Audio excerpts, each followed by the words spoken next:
ছোলার শাক বথুয়া শাকের ঘন্ট হবে। শাক কুচি কুচি করে কেটে নিয়েছি। ছোলার শাক, এটা হচ্ছে বথুয়ার শাক। আর এখানে সবজি বানিয়ে নিয়েছি, শিম, বেগুন, মটরশুঁটি, গাজর, এটা কেটে নিয়েছি। এখানে কড়াই বসিয়ে দিয়েছি। কড়াই দিয়ে পাঁচফোড়ন আর শুকনো লঙ্কা দিয়ে দিয়েছি ফোড়নে। দিয়ে এই যে ভাজা কলাইয়ের ডাল দিয়ে হবে হচ্ছিল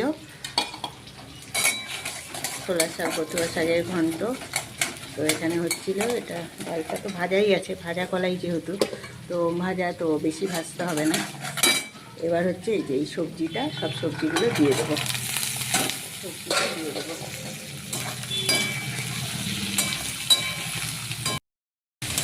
এই যে ভালো করে সবজিটা ভাজা হয়ে গেছে। এবার হচ্ছিল শাকটা দিয়ে দেবো। এই যে বেথুয়ার শাক, ছোলার শাক দিয়ে ভালো করে এটা এখন মিশাবো।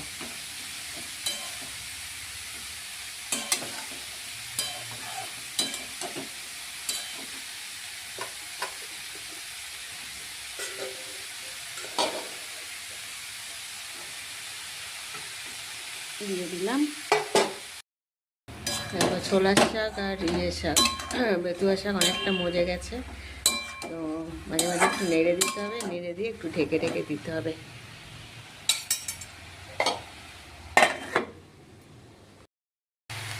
ভালো করে সব সেদ্ধ হয়ে গেছে। এই যে কটা কাঁচা লঙ্কা দিলাম। এটা একটু ঝাল ঝাল, আমরা তো একটু ঝাল খাই, তো একটু বেশি লঙ্কা দিচ্ছি। তো তোমরা যেরকম ঝাল খাবে তো সেরকম লঙ্কা দেবে।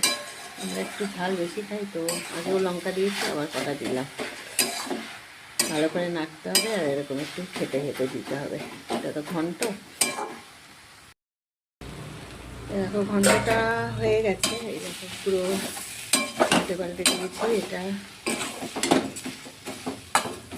এদিকে একটু আটা আর এই যে ভাজা জিরে গুঁড়ো, এটা একটু দিয়ে নেব। ঘন্টটা যেহেতু একটু আঠা আঠা হয়, এটার জন্য একটু পিটুলি দেবো।